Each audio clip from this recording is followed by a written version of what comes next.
नमस्कार व्यूअर्स, मैं हूं अमीश देवगन और आप देख रहे हैं प्राइम टाइम का सबसे प्रतिष्ठित कार्यक्रम आर पार। आप सियासी लड़ाई तो लड़ सकते हैं, लेकिन आंकड़ों यानी तथ्यों के साथ लड़ाई नहीं लड़ी जा सकती। देश में इन दिनों तेल और गैस को लेकर सियासत गरमाई हुई है। ऐसे में आज सरकार आंकड़ों के साथ मैदान में उतरी और एक एक तथ्य देश के समक्ष रखने का प्रयास किया। हालांकि विपक्ष की सियासत जारी है, विपक्ष के सवाल भी वाजिब हैं। संसद के बाहर विपक्ष ने धरना प्रदर्शन किया और सदन की कार्रवाई के दौरान बर्तन बजाए। लोकसभा में राहुल गांधी ने गैस और तेल का मुद्दा उठाया। उन्होंने कहा कि गैस की किल्लत से लोग परेशान हैं, होटल रेस्टोरेंट बंद होने की कगार पर हैं। तो पेट्रोलियम मंत्री हरदीप सिंह पुरी ने तेल और गैस को लेकर तथ्य सामने लिखे। हरदीप पुरी वही हैं जिन पे एप्स्टीन के गंभीर आरोप हैं। उन्होंने कहा कि देश में कच्चे तेल का कोई संकट नहीं है और पैनिक की वजह से एलपीजी की डिमांड बढ़ी है। यह वक्त फेक नैरेटिव फैलाने का नहीं है। इसी बीच गल्फ संकट को देखते हुए सरकार ने बड़ा अलर्ट जारी किया है और सरकार अलर्ट मोड में काम भी कर रही है। सरकार ने गृह मंत्री अमित शाह की अध्यक्षता में एक बाकायदा कमेटी बनाई है। इसमें विदेश मंत्री एस जयशंकर, पेट्रोलियम मंत्री हरदीप सिंह पुरी भी शामिल हैं। लेकिन बड़ा सवाल यह है कि संकट के समय में क्या विपक्ष पैनिक फैला रहा है? आज इसी मुद्दे पर होगी जोरदार बहस। आर पार में पैनिक विपक्ष को टॉनिक।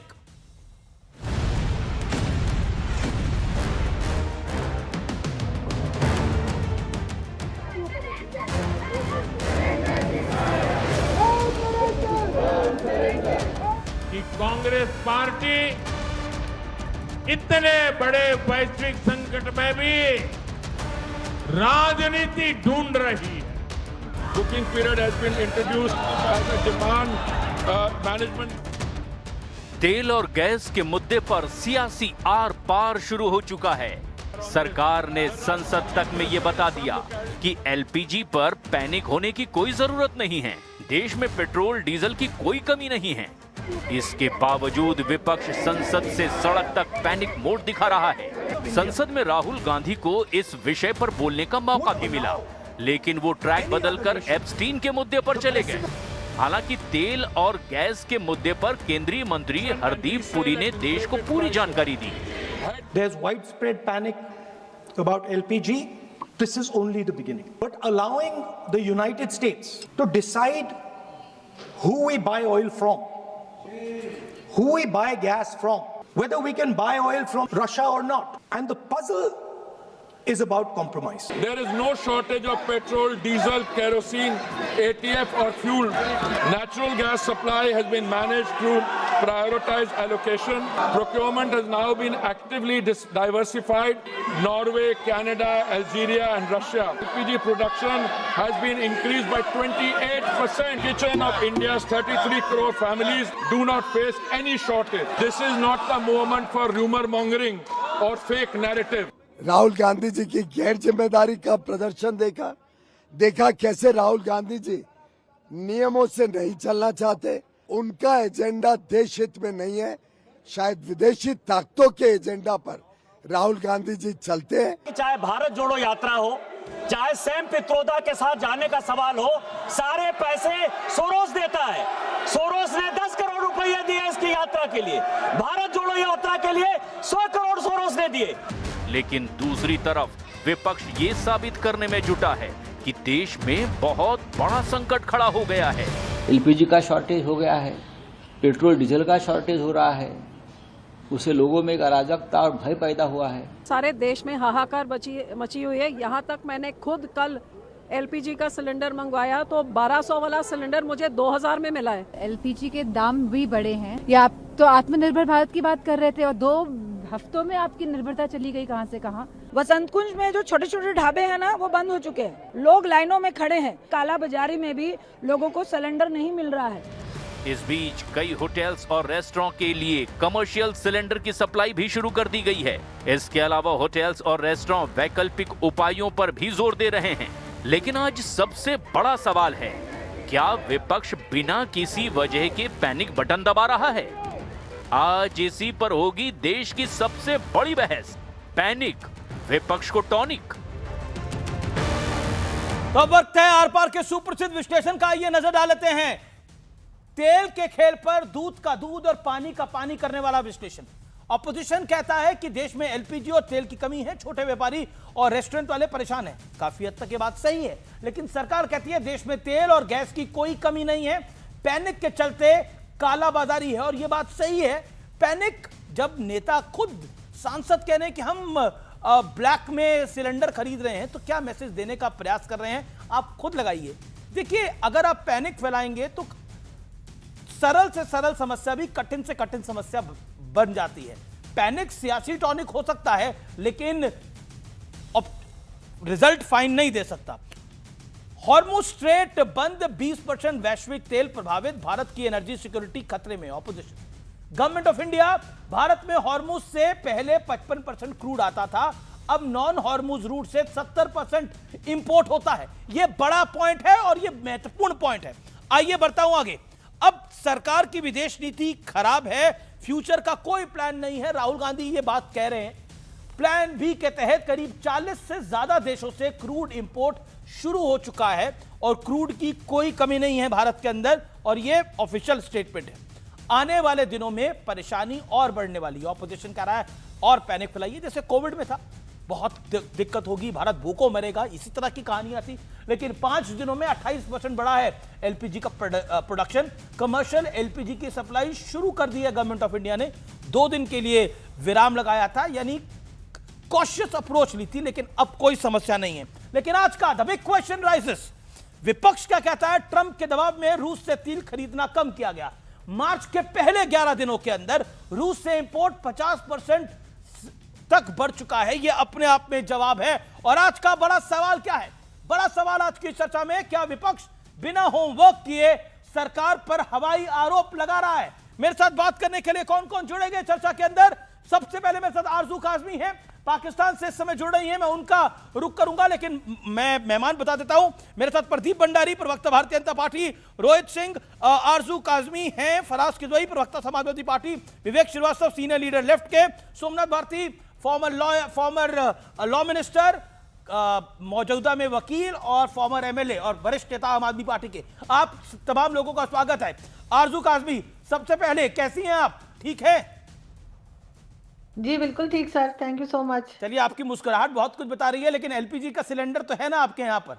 दिक्कत तो नहीं है? नहीं सर, हमारे यहाँ सिलेंडर बहुत कम इस्तेमाल होता है। ज़्यादातर जो गैस है वो पाइप के ज़रिए ही आती है बलूचिस्तान से, सुई के इलाके से, तो इसलिए हमारे यहाँ सिलेंडर का इतना अभी फ़िलहाल इशू नहीं है। हमारे यहाँ जो प्रॉब्लम चल रही थी इस ईरान वॉर और को लेकर, वो सर उसकी थी पेट्रोल वगैरह की थी, तो उसकी वजह से गवर्नमेंट ने जो है वो फ्यूल प्राइस जो है वो भी बढ़ा दी थी, और साथ ही साथ ये भी हो गया था कि 20 लीटर से ऊपर पेट्रोल नहीं ले सकते। लेकिन अब कोशिश की जा रही है कि कहीं से मिल जाए पेट्रोल, ताकि फिर जो है वो तमाम काम जो है वो जैसे चला करते हैं कंट्री के, वो चले। लेकिन चलिए, एक सवाल हमारे यहाँ विवेक जी हैं, उनके कई सवाल रहते हैं। विवेक जी, क्या शिकायत आपको सरकार से? 40 सेकंड में अगर आप सरकार से शिकायत बता पाए तो। जी देखिए, सरकार ने जो ट्रेडिशनल भारत की नीति थी, गल्फ कंट्रीज़ के साथ जो हमारे रिश्ते हुआ करते थे, चाहे वो ईरान हो चाहे अन्य मुल्क हो, उसको बिल्कुल 180 डिग्री क्या 360 डिग्री सब घुमा फिरा करके रख दिया है मोदी सरकार ने। बिना सोचे समझे, शॉर्ट साइटेडनेस में गए, डोनाल्ड ट्रंप के साथ गले मिलाए, इजराइल को एलाय बना लिया, और आज ये हाल है कि ईरान कह रहा है कि हॉर्मुज के थ्रू कोई भी आपकी भी शिप नहीं आएगी, और एक टीवी चैनल तो कह रहा है कि एक शिप वहां से इंडिया की तरफ हेड कर रही थी, उसके ऊपर बॉम्बिंग भी की गई है। अब इसके भी पुष्टि करनी बाकी है। टीवी चैनल कह रहा है, तो हाल है। लेकिन खबर यह है कि ईरान ने स्टेट ऑफ हॉर्मुज से हमारे शिप को जाने दिया है। लेकिन आरजू काजमी, बतौर वेटरन जर्नलिस्ट पाकिस्तान से आप हैं, ये भी क्वेश्चनेबल है, ये भी क्वेश्चनेबल। हाँ ठीक है, आपके लिए हर चीज क्वेश्चनेबल है, लेकिन क्या आपको लगता है इंडिया की नीति ठीक है, या आपको लगता है कि इंडिया की नीति और बेटर हो सकती है, या आपको लगता है पाकिस्तान की नीति बेटर है?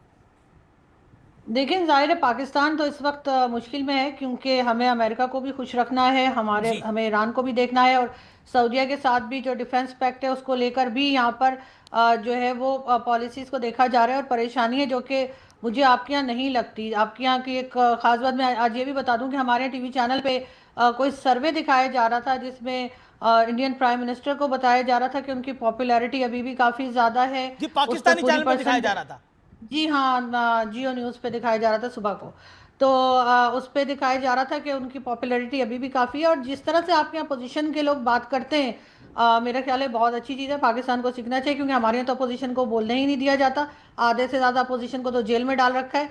तो यकीनन यहाँ पर भी अरे आप कह रही हैं हमारे यहाँ की अपोजिशन तो कहने की प्रयास करती है कि देखिए मोदी जी कितने खराब हैं, और आपके यहाँ का अपोजिशन का सर यही काम होता है। सर अपोजिशन का काम नहीं, यही काम होता है। तो यही होता है। नहीं, वो तो कहते हैं देखिए हमें बोलने ही नहीं दिया जाता, वो तो ये कहते हैं। नहीं सर हमारे यहाँ नहीं बोलने दिया जाता। हमारे यहाँ देख लीजिए, इमरान खान की पार्टी आधे से ज्यादा जेल में, बात नहीं करने दी जाती, लेकिन आपके यहाँ तो लोकतंत्र नहीं है, अपोजिशन हमारे यहाँ बात तो करती है। आप बिल्कुल ऐसा ही है। हमारे यहाँ एक तरह से डेमोक्रेटिक गवर्नमेंट नहीं है, और आपके यहाँ है, और इस चीज को यकीनन बहुत अप्रिशिएट किया जाता है पाकिस्तान में। जी, लेकिन आप कह रहे हैं कि आपके यहाँ सर्वे हो रहा था, आपके यहाँ पाकिस्तान में एक सर्वे हो रहा था जहां बोला जा रहा था नरेंद्र मोदी की पॉपुलैरिटी बहुत ज्यादा है। नहीं, कोई सर्वे दिखाया जा रहा था, कोई वो दिखाया कहाँ का था वो मैं नहीं चेक कर पाई, लेकिन ये है कि वो सर्वे बताया जा रहा था, और उसमें यही कहा जा रहा था कि मोदी जी की जो पॉपुलैरिटी है वो भी अभी इस वक्त भी तमाम लीडर्स में सबसे ज्यादा है भारत में। जी ओके, विवेक कुछ कहना चाहते हैं आप?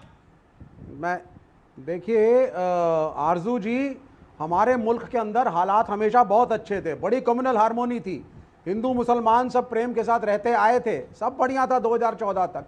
लेकिन अब 2014 के बाद, ये 1971 के बाद जो जुल्फिकार अली भुट्टो और जियाउल हक का पाकिस्तान बन गया था, ये उसी दिशा में हम भी चल पड़े हैं अनफॉर्चुनेटली। आपको बता दें, आप जितने मर्जी सर्विस दिखा दीजिए, एंड जो हमारी ट्रेडिशनल फॉरेन पॉलिसीज थी वो चेंज करी गई हैं, बदली गई हैं, कहने को नए एलाइज बनाए गए हैं, and things are not going very good.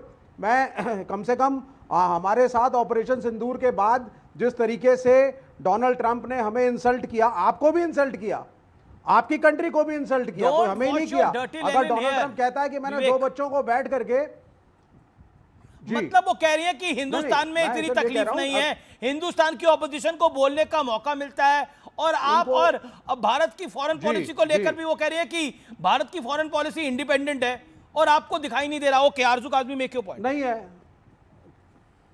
देखिए, हमें तो कम से कम यही लगता है कि फॉरेन पॉलिसी इंडिपेंडेंट है आपकी, क्योंकि आप लोगों ने हमारी तरह कहीं से लोन नहीं लेना होता, IMF या वर्ल्ड बैंक नहीं जाना होता, कोई खास आपको ट्रम्प को खुश करने की ज़रूरत नहीं, सऊदी अरेबिया से पूछने की ज़रूरत नहीं। तो उस लिहाज से तो जाहिर है कि हम लोग चाहते हैं कि हमारे यहाँ भी इसी तरह से जो फॉरेन पॉलिसी है पाकिस्तान की वो इंडिपेंडेंट हो, हम अपनी मर्जी से फैसले करें, ना कि हमें सऊदी अरब डिक्टेट करवाए या हमें ट्रम्प कुछ कहे तो हम कहें।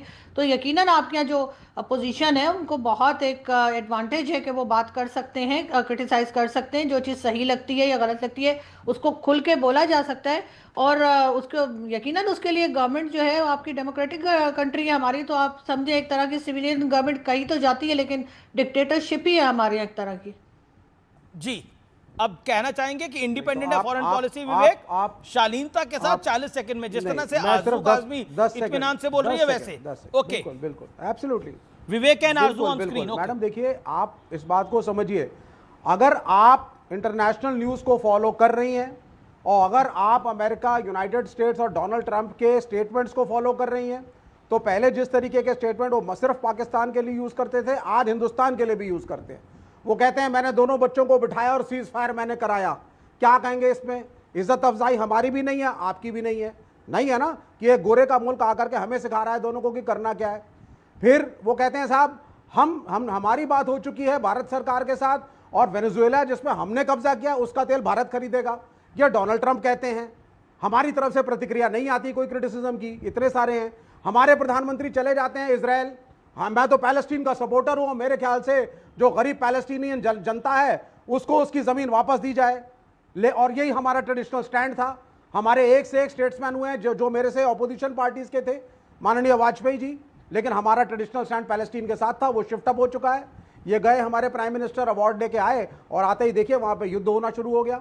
अगर ईरान के सुप्रीम लीडर को मारा गया तो कम से कम कंडोलेंस और दुख तो सबको व्यक्त करना चाहिए, आपको भी करना चाहिए, हमको भी करना चाहिए। और अगर घर में घुस करके किसी को मारा जा रहा है थर्ड वर्ल्ड कंट्री द्वारा, अब आप शांति रखिए ना, एक एक करके जवाब सुनिए। आरजू काज़मी जी, जी देखिए, बिल्कुल अफसोस करना चाहिए। हमारे यहाँ से भी 2-3 दिन के बाद जो है वो यहाँ से स्टेटमेंट्स गई, बल्कि जो नए सुप्रीम लीडर आए हैं उनके लिए भी जो मुबारकबाद गई वो भी थोड़ा लेट गई है। और हम लोग यही कह रहे हैं कि बहुत पहले पाकिस्तान को स्टेटमेंट दे देनी चाहिए थी, लेकिन जाहिर है हम बुरी तरह से फंसे हुए हैं, क्योंकि हमें अमेरिका को भी खुश रखना है और हमें ईरान को भी खुश रखना है, और साथ ही साथ सऊदी अरेबिया के साथ जो डिफेंस पैक्ट है उसमें भी हम यकीनन मुश्किल में आए हुए हैं। और इसके लिए हमारे हमारे लोग या हमारी जो गवर्नमेंट है वो उस तरह से अपनी कह लीजिए तेजी के साथ बहुत रिस्पॉन्स बड़ा नहीं कर पा बयान। रही। मैं एक बार कहूंगा, फुल फ्रेम में चलाएं। शहीदों के खून का बदला लेंगे। जो मुजतबा खेमनेई, जो ईरान के नए सुप्रीम लीडर हैं, उनका बयान हॉर्मुज़ स्ट्रेट बंद रहेगा और बंद ही रहना चाहिए, क्योंकि हमारे बच्चों को मारा गया है, हमारे नेता को मारा गया है। ईरानी बच्चों की मौत का बदला लेंगे। यह लड़ाई अब और भीषण होने जा रही है, क्योंकि हॉर्मुज़ स्ट्रेट बंद करने की बात अब ईरान ने ऑफिशियली कह दी है कि हम उसे नहीं खुलने देंगे। हालांकि भारतीय शिपों की मूवमेंट की कुछ खबरें आ रही हैं और बाकी कुछ देशों की शिपों की मूवमेंट की कुछ खबरें आ रही हैं, लेकिन यह बड़ी डेवलपमेंट है, यह बहुत बड़ी डेवलपमेंट है और यह सीधा सीधा एक बड़ा मैसेज है। यह बहुत बड़ा मैसेज है अपने तरीके से। This is a very big international story right now. पहली बार एड्रेस किया अपनी जनता को और खुल के बोले हैं बदला ही होगा, शहादतों का बदला लिया जाएगा। बहुत बड़ा स्टेटमेंट है।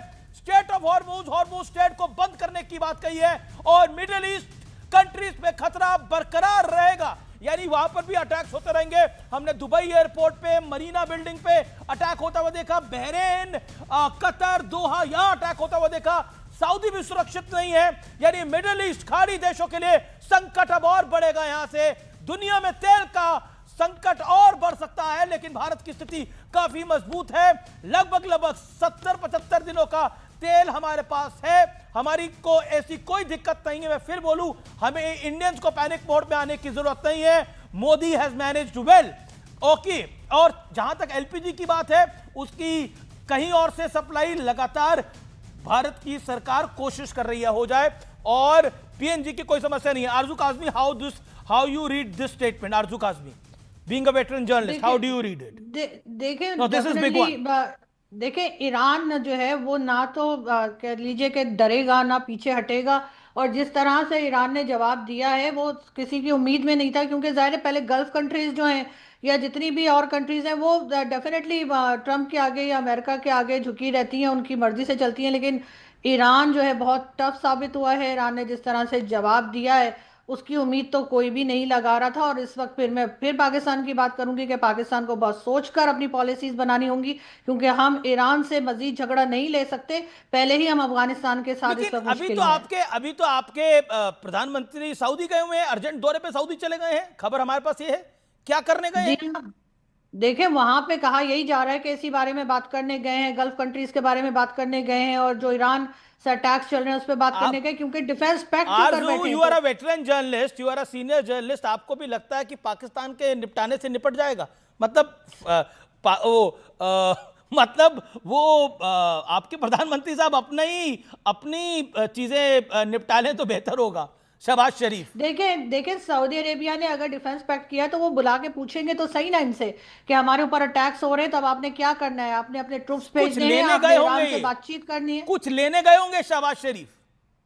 नहीं सर, मुझे नहीं लगता इस वक्त कुछ लेने गए हो। वो एक अलग सिलसिला चला करता है, उसके लिए इनको जाने की जरूरत नहीं पड़ती है। वो तो फोन पे भी मिल सकता है। लेकिन बाकी सारी बात ये है कि ज़ाहिर डिफेंस पैक्ट किया तो वो कुछ तो पूछेंगे कि भाई आप कब आ रहे हैं, आप ईरान को कैसे रोकेंगे। और ईरान को रोकना कोई मजाक नहीं है, ये ऐसा नहीं हो सकता। जिस वक्त डिफेंस पैक्ट किया था उस वक्त ईरान मैं अपने इंडियन गेस्ट से माफी चाह रहा हूं। मैं थोड़ा हमारे इंडियन गेस्ट भी जानना चाह रहे हैं, आप सबको कैसे खुश रख पाएंगे? ऐसा कैसे सबको हम खुश रख पाएंगे? पाकिस्तान खुश रख पाएगा अमेरिका को भी, पाकिस्तान खुश रख पाएगा सऊदी को भी, पाकिस्तान खुश रख पाएगा रशिया को भी, पाकिस्तान सबको खुश कैसे रख पाएगा? ईरान को भी कैसे खुश रख पाएगा? सर, अभी तक जो चीजें सुनने में आई है या देखा गया वो ये कि ईरान से रिक्वेस्ट की गई है कि वो सऊदीया पर अटैक ना करे, और जाहिर है उसमें पाकिस्तान की, क्योंकि अभी ईरान के साथ बातचीत है तो इन्होंने रिक्वेस्ट तो कर दी है, लेकिन ईरान मानेगा या नहीं ये और बात है। पर लेकिन ये भी जाहिर है कि बहुत मुश्किल काम है। पूरा यूरोप कह रहा है वो नहीं मान रहा है, ईरान ट्रंप कह रहा है नहीं मान रहा। शहबाज शरीफ की बात मानेगा? शहबाज शरीफ की उनके अपने मंत्री नहीं मान रहे बात। सर सिर्फ सऊदीया के लिए पाकिस्तान रिक्वेस्ट कर रहा है, बाकी कंट्रीज के लिए नहीं। लेकिन अभी तो जाहिर है कि ईरान को रोका जाएगा सर, यूएन में भी बात चल रही है और जगह पर। लेकिन आरजू आप चाह रहे हैं, आपके प्रधानमंत्री चाह रहे हैं कुवैत पे अटैक होता रहे, बहरीन पे अटैक होता रहे, ये भी सब इस्लामिक मुल्क में, सऊदी बच जाए, क्योंकि मैं जानता हूं उससे जकात जिसे कहते हैं, फंडिंग जिसे कहते हैं, पैसा जिसे कहते हैं, मिलता है। नहीं सर, डिफेंस पैक्ट हमने सिर्फ सऊदीया के साथ किया हुआ है। अगर बहरीन, ओमान, कतर, कुवैत से किया होता तो शायद उनके लिए भी काम कर रहे होते, लेकिन इस वक्त सिर्फ सऊदीया के साथ कर रखा है। 10 दिन हो गए, 9-10 दिन हो गए सऊदी को ईरान मार रहा है। क्या कर लिया पाकिस्तान ने? पाकिस्तान तो मतलब क्या कर लिया पाकिस्तान के प्रधानमंत्री ने, हम सब जानते हैं ना। सर उन्होंने यही किया है कि अभी तक उन्होंने ईरान को सिर्फ रिक्वेस्ट की है कि वो सऊदीया पे अटैक ना करे। साथ ही साथ सऊदीया ने भी ये कहा है कि जी उनकी एयर स्पेस और बाकी चीज़ें जो है वो ईरान पे अटैक करने के लिए इस्तेमाल नहीं होंगी। तो जहां तक अपने आप को बचाने की कोशिश कर रहा है पाकिस्तान, तो देखते हैं कहां तक कामयाब होते हैं। लेकिन ये जरूर है कि बाकी कंट्रीज भी इस वॉर को रोकने की कोशिश कर रही है और ट्रंप भी भागने की कोशिश कर रहे हैं। एंड आपकी एक लाइन के अंदर आप इंडिया को कैसे देखती हैं, इंडिया को कैसा देखती हैं एज पे यू? सर इस वॉर को लेकर मेरा ख्याल है कि नहीं, मैं ओवरऑल इंडिया की बात कर रहा हूं, कैसे देखती हैं? Do you think India is in strong position right now? हाँ सर, जाहिर है कि आपकी इकोनॉमी स्ट्रांग है, आपकी गवर्नमेंट इस वक्त ठीक ठाक चल रही है, तो आप लोग इस वक्त स्ट्रांग पोजीशन में हैं। और जैसा कि मोदी जी जो हैं वो इजराइल से भी बात कर रहे हैं, ईरान के साथ भी आपके टर्म्स हैं, तो इस लिहाज से तो आप एक स्ट्रांग कंट्री के तौर पे सामने आए हैं। और मेरे ख्याल एक पॉजिटिव रोल जो है वो डेफिनेटली भारत जो है वो अपना प्ले कर सकता है। ओके, एक बड़ा मैसेज आपने इंडियन ऑपोजिशन के लिए भी दिया कि इंडिया की ऑपोजिशन तो खुल के सब कुछ बोल पाती है और इंडिया एक स्ट्रांग पोजीशन में खड़ा हुआ है, मोदी जी की स्ट्रांग लीडरशिप है।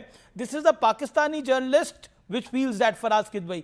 Do you think in this time जो देश में इस समय संकट है, अगर हम कह सकते हैं एनर्जी सेक्टर में वर्ल्ड वाइड संकट है, उसके थोड़े काले बादल भारत पे भी है, उस समय आपको देश के साथ खड़ा होना चाहिए और आप मोदी के खिलाफ हैं और उसके चलते देश पे भी इसका असर आता है और आप लोग नेगेटिवली दिखते हैं। फराज किदवई। देखिए अमीर जी, आज बहुत बहुत शुक्रिया कि पाकिस्तान से हमको हमारी डेमोक्रेसी पर एक सर्टिफिकेट मिल गया और पाकिस्तान से हमको यह भी पता चला कि हमारे मोदी जी कितना लोकप्रिय हैं। देखिए अमीर जी, आरजू एक वुमन है और इनकी पूरी रिस्पेक्ट है और जैसा कि आपके चैनल पे दिखा रहे हैं कि ये पाकिस्तान से लाइव है, तो आज पाकिस्तान के मेन का रिस्पेक्ट नहीं है, पाकिस्तान की वुमेन का रिस्पेक्ट है। नहीं, पाकिस्तान की मैं कोई रिस्पेक्ट नहीं करता हूं, आरजू की रिस्पेक्ट कर सकता हूं क्योंकि ये वुमन है। आपको जोक चलाना हो चलाइए, उसमें कोई प्रॉब्लम नहीं। नहीं, आप बोलिए। पाकिस्तान की किसी तरह से कोई रिस्पेक्ट नहीं। जी। अब आपने मुझे परेशानी में ये डाल दिया कि क्योंकि आरजू जो हैं वो पाकिस्तान से लाइव हैं और क्योंकि आरजू एक महिला हैं, तो मैं आरजू आपके बारे में नहीं बात कर रहा हूं, लेकिन पाकिस्तान के किसी कौवे के सामने भी मैं अपने आदरणीय प्रधानमंत्री जी के खिलाफ कोई बात नहीं कर सकता हूं, इसलिए मैं चुप बैठा हूं। आप बाकी पैनलिस्ट के पास चले जाइए। जी, लेकिन मैं ऑपोजिशन की मैं बात कर रहा हूं, क्या आपको लगता नहीं है कि ऑपोजिशन का रोल कंस्ट्रक्टिव होना चाहिए? इस पे तो आप आंसर कर सकते हैं फराज 30 सेकंड में। Then I will go to Rohit and Pradeep. Amir ji, मैं कैसे आंसर करूं? अमीर जी ये पाकिस्तान में भी देखा जा रहा होगा।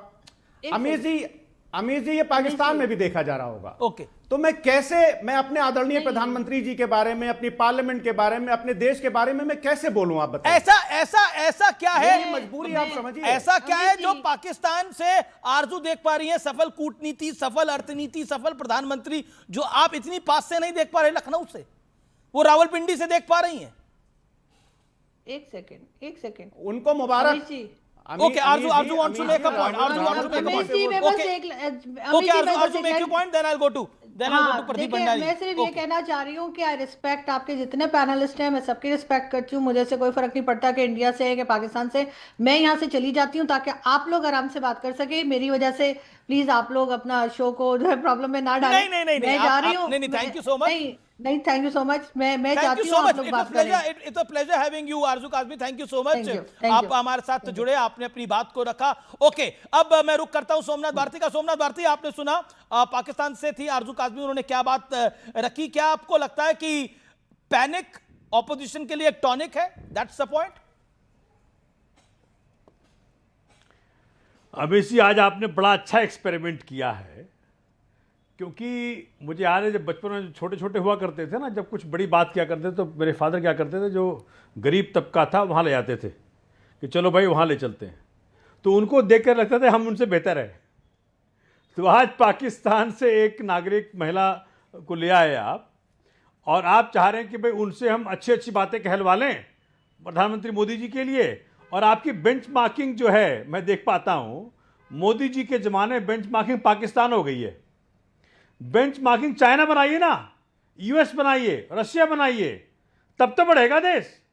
लेकिन आज पाकिस्तान एक नागरिक से मोदी जी के बारे में अच्छा अच्छा बुलवा करके देश को कह रहे हैं हम तो बड़ा अच्छा है। भाई साहब ऐसा है, पाकिस्तान फंडामेंटली स्टेट है। वो तो मैं आपको पहले चले गई मोहतरमा, तो दो सवाल पूछता। इस प्रकार से पाकिस्तान फंडामेंटली स्टेट बन गया और बर्बाद हो गया। मतलब एक ही वक्त दोनों देश आजाद हुए, लेकिन चूंकि फंडामेंटलिस्ट बना तो आज उसके पास यहाँ गलत बोल गए। देने को तैयार नहीं। एक ही वक्त दोनों देश आजाद नहीं हुए।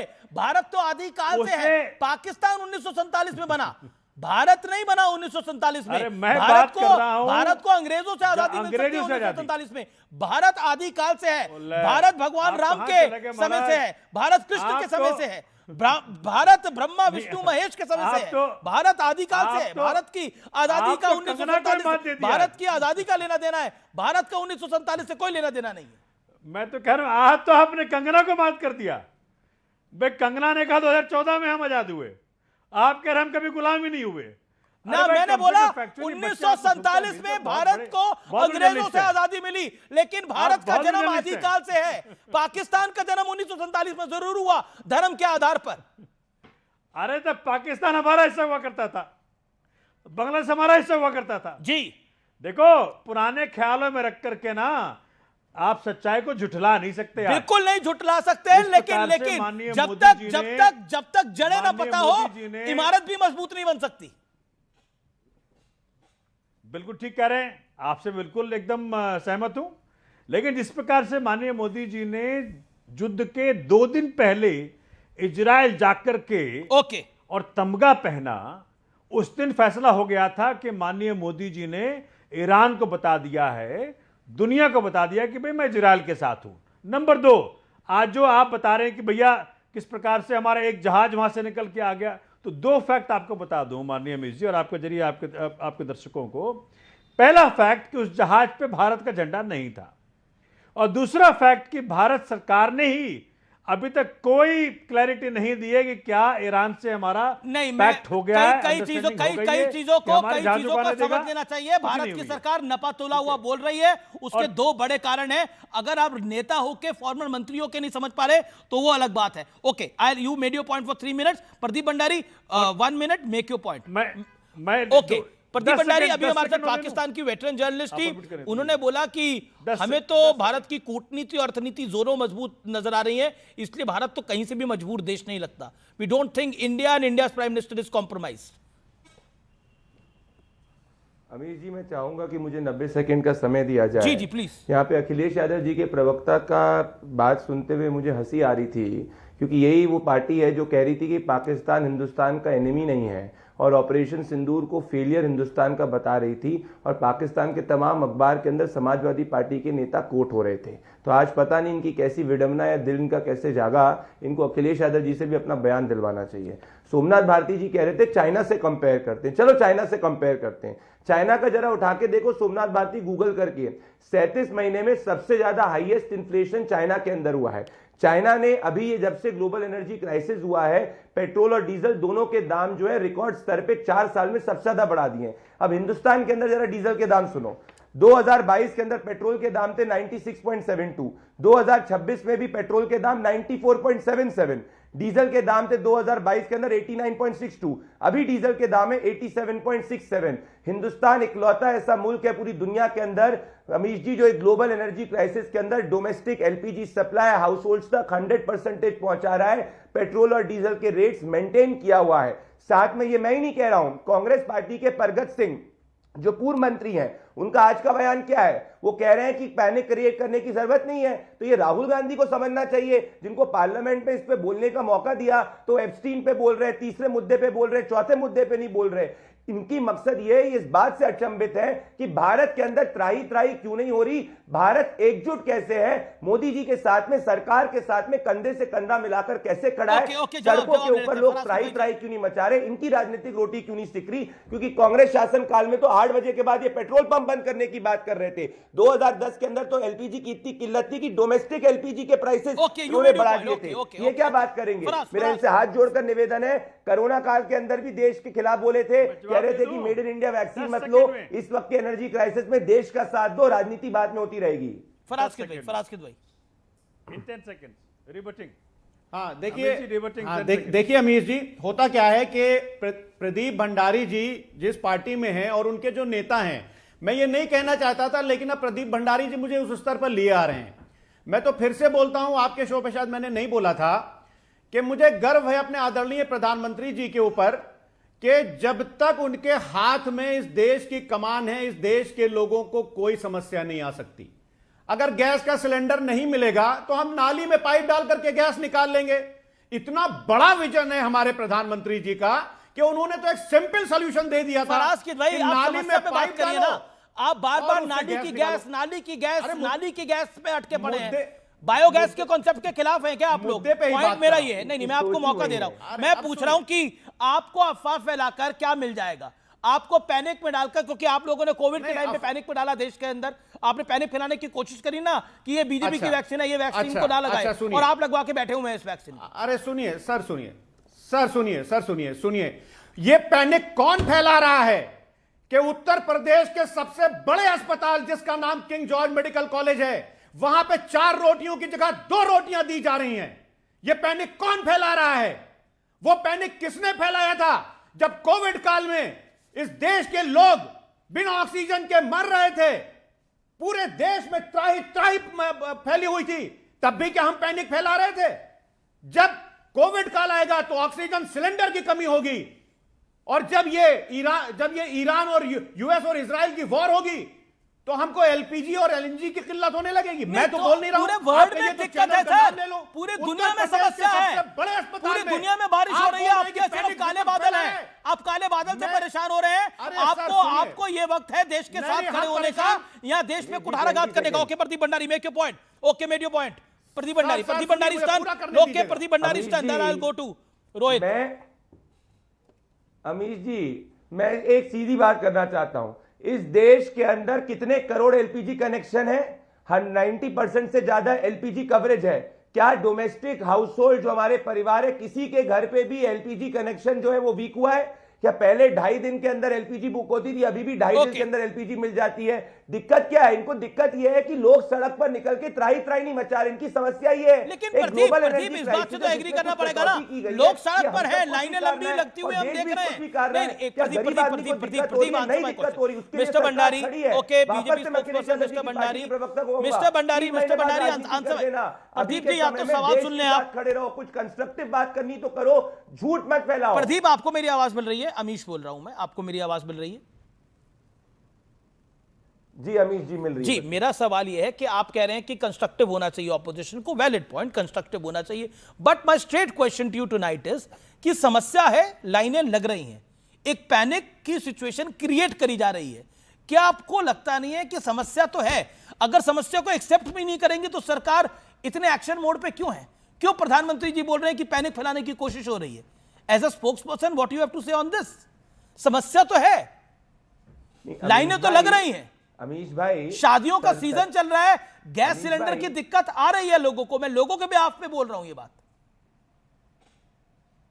अमीश भाई, ऑनरेबल मिनिस्टर हरदीप पुरी जी का स्टेटमेंट आज फ्लोर ऑफ द पार्लियामेंट में कि जो ग्लोबल समस्या है एनर्जी की, ये 100 सालों में पहली बार हुई है, तो डेफिनेटली अनप्रेसिडेंटेड सिचुएशन है। yes. अब इसमें 90% हमारा जो एलपीजी है वो हाउस होल्ड का है, जिसमें हम इंश्योर कर रहे हैं अनइंटरप्टेड सप्लाई है। जो 10% कमर्शियल है उसमें कई जगह दिक्कत है जिसको हम एड्रेस कर रहे हैं। पहले हमारा 25% डोमेस्टिक इंक्रीज था, उसको हमने 28% कर दिया है। कई जगह जो आपने बात की वहां एक कमेटी भी बनाई गई है जिससे देखा जाए कि होर्डिंग नहीं हो और कमर्शियल Okay, एंटिटी you तक made भी your पहुंचे। तो बिल्कुल कई जगह समस्या है, पर उसको सरकार सॉल्व करने का प्रयास कर रही है। पर मेरा प्रॉब्लम यह है कि ये लोग बोल रहे हैं कि कहीं भी एलपीजी नहीं मिल रहा, ये लोग बोल रहे हैं त्राही त्राही हो गई है, ये लोग कह रहे हैं देश के अंदर हाहा हो गया है। ये हाहाकार की स्थिति नहीं है, देश में लोग जान रहे हैं कि एक अनप्रेसिडेंटेड ग्लोबल सिचुएशन है जिसमें हम इसका सॉल्यूशन निकाल रहे हैं, मिलकर निकाल रहे हैं। ओके, ठीक है, अनप्रेसिडेंटेड सिचुएशन है। Somnath Bharti, your 40 seconds comment on this. देखिए अमीश जी, आप जितने प्यार से बोल रहे थे कि मैं अमीश बोल रहा हूं, मुझे बड़ा अच्छा लगा। आप इतने प्यार से बोला करिए हम लोगों से भी। मैंने तो बोलता आपके साथ भी प्यार से सोमनाथ जी, आपको सुनाई नहीं देता, हमारा प्यार आपको दिखाई नहीं देता, मैं क्या करें हम। आप बहुत प्यारे, परमात्मा आपको ऐसे बनाए रखे। अच्छा, मैं कह रहा था प्रदीप भंडारी जी, आप जब कंपेयर करते चाइना से, 19 ट्रिलियन डॉलर की इकोनॉमी चाइना की है, हमारी 4 ट्रिलियन डॉलर की है, और $13,000 वहां पर कैपिटा इनकम है। आपकी कितनी है? 2,800 जी। तो एक आप, बड़ी statement BJP member of parliament Nishikant Dubey ने एक आरोप लगाया है कि राहुल देश के विरोध में काम करते हैं। भारत जोड़ो यात्रा के लिए 100 करोड़ रुपए जॉर्ज सोरोस ने दिए हैं। ओके, मैं सीधा रुख करता हूं, मेरे साथ रोहित सिंह है। रोहित सिंह, क्या आपको लगता है कि जब जब देश में संकट आता है तब तब ऑपोजिशन देश के संकट में देश के साथ खड़ा होता है या कहीं और खड़ा होता है? Your take. देखिए, विपक्ष में बैठे जो सम्मानित राजनेता हैं, ये आपदा और विपदा में अपनी मुरझाई राजनीति में पेंट करने का अवसर खोजते हैं, और देश की जनता इनकी कालाबाजारी को, इनकी चोरी को पकड़ लेती है।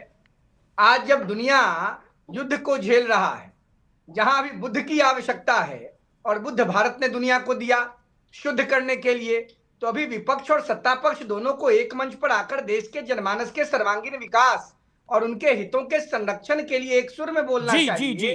तो राहुल गांधी जो accidental leader of opposition in Lok Sabha हैं, वो लगातार देश की सरकार के खिलाफ और देश के जनमानस यहाँ तो सिर्फ राहुल गांधी नहीं ना, अरविंद केजरीवाल भी बोल रहे हैं, संजय राउत भी बोल रहे हैं। देश की जनता इन बातों को समझ रही है। आप कुछ पूछ रहे थे? मैं कह रहा हूं अरविंद केजरीवाल जी भी बोल रहे हैं, संजय राउत भी बोल रहे हैं। अब देखिए कौन क्या बोल रहा है, इस पर हम ज्यादा नहीं बोलेंगे। अरविंद केजरीवाल जी का पक्ष रखने के लिए हमारे बिहार के विभूति और बड़े वकील, मेरी दृष्टि में जिनकी पार्टी गलत है, हमारे भाई सोमनाथ जी बैठे हुए हैं। अब अरविंद जी को तो सरकार के साथ आकर के इस विपदा में दुनिया में शांति का मार्ग कैसे प्रशस्त हो, ये बताना चाहिए। बिहार में बुद्ध जी का बड़ा प्रभाव रहा है। गलत है। हम लोग चाहते हैं कि प्रधानमंत्री जी के साथ संपूर्ण विपक्ष एक मंच पर आए और राहुल गांधी डिवाइसिव पॉलिटिक्स को बंद करें। देश को आगे ले जाना है। देश में धर्म युद्ध, जाति युद्ध और अर्थ युद्ध कराने का जो फैसला सोमनाथ भारती, पंजाब में आपकी सरकार है और हरसिमरत कौर बादल, फॉर्मर मिनिस्टर, सांसद एसएडी शिरोमणि अकाली दल की, वो कहती हैं हाहाकार मचा हुआ है। एलपीजी का सिलेंडर 1200 वाला 2000 रुपए में मिला है, मैंने खुद मंगवाया है। अब मेंबर ऑफ पार्लियामेंट इस तरह की बात बोलेंगे तो क्या मैसेज जाएगा जनता जनार्दन के बीच में? मेरे व्यूअर्स को क्या मैसेज जाएगा? आपकी सरकार में भी कालाबाजारी हो रही है। अब ये हरसिमरत कौर बादल बोल रही है, पंजाब में आपकी सरकार है। मैं बता रहा हूं आपको। देखिए, माननीय अपने योगी जी यूपी के मुख्यमंत्री हैं। हमने वहां गोरखपुर की वीडियो देखी है, वहां लोगों में मारपीट हो रही है, पूरे देश में तबाही। अमीश जी, बहुत सीरियस मैटर है। सिर्फ क्वेश्चन ये उठ रहा है कि दिल्ली में बैठे लोग, जो भारत के कोने कोने में क्या हो रहा है, बहुत मुश्किल समय चल रहा है, लेकिन सरकार सच बोल नहीं रही है। हमारे रोज भाई बोल रहे थे कि भाई केजरीवाल जी को बताना चाहिए कैसे होगा। अरे मोदी जी किसकी सुनते हैं? केजरीवाल जी ने बड़ी लंबी लकीर खींची और कहा उन्होंने कि अगर मोदी जी को लगता है कि ट्रंप के पास उनका पर्सनल कुछ है उनके खिलाफ, तो छोड़ देना चाहिए प्रधानमंत्री का पद।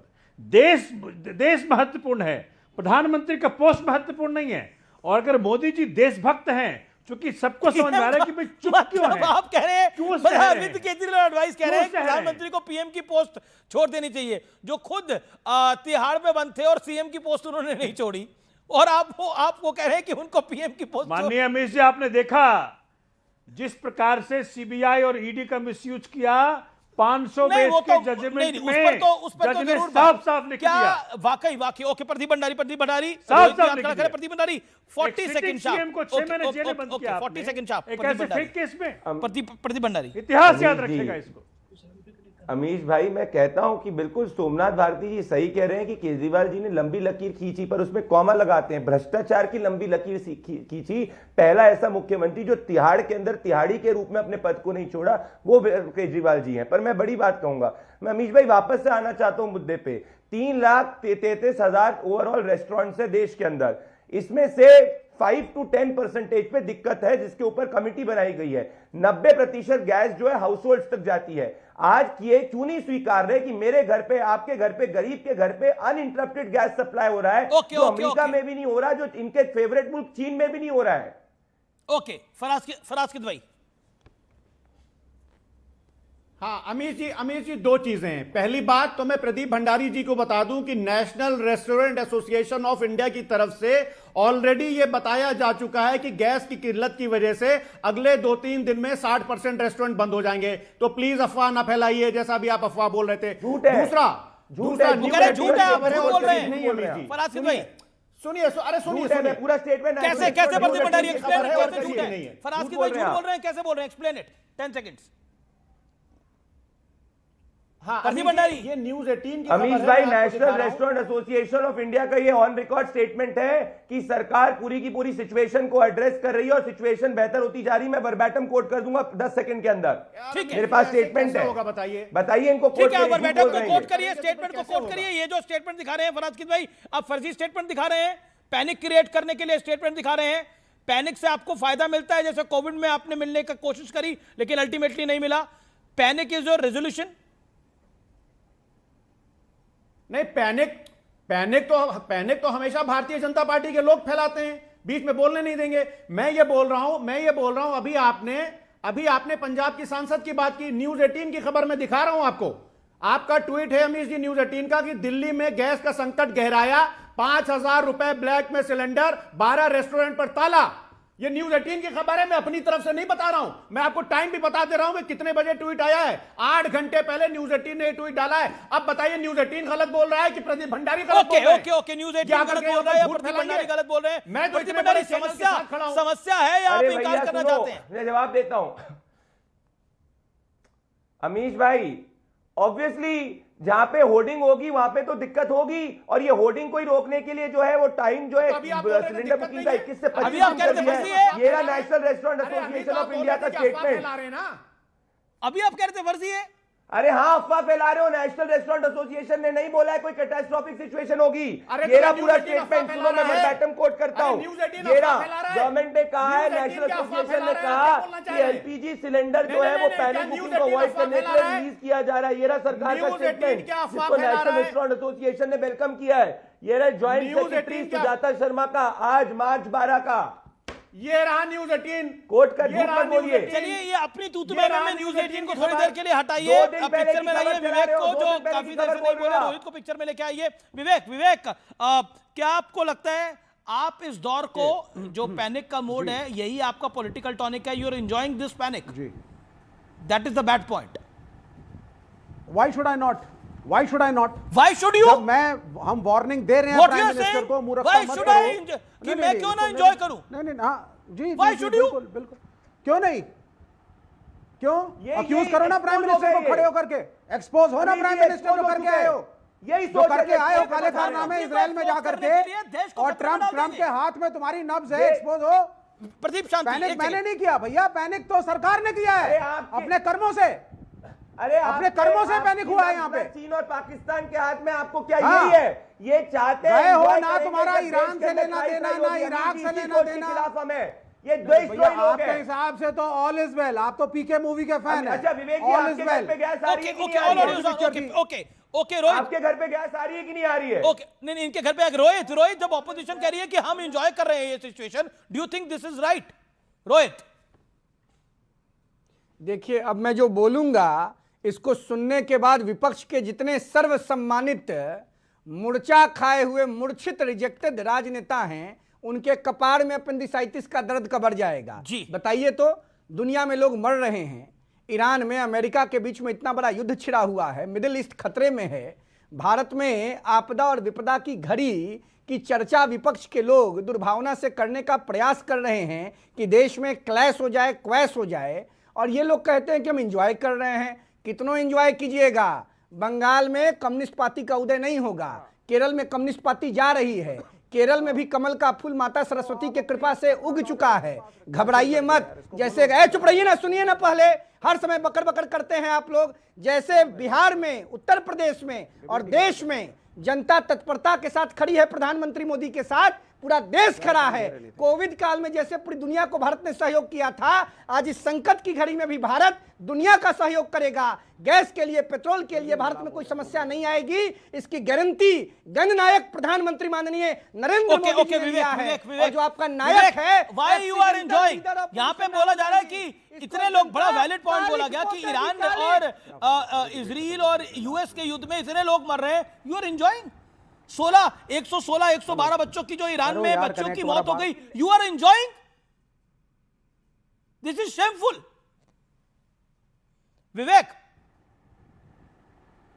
जी सुनिए, मेरी बात सुनिए, ये लेफ्ट आएगा, राइट आएगा, कम्युनिस्ट होगा, नहीं होगा, डिबेट नहीं है। डिबेट ये है, इस सरकार ने मूर्खतापूर्ण तरीके से देश को खतरे में डाला है, पैनिक हुआ है, सिलेंडर कम है, आप रिश्ते नहीं बना पाए।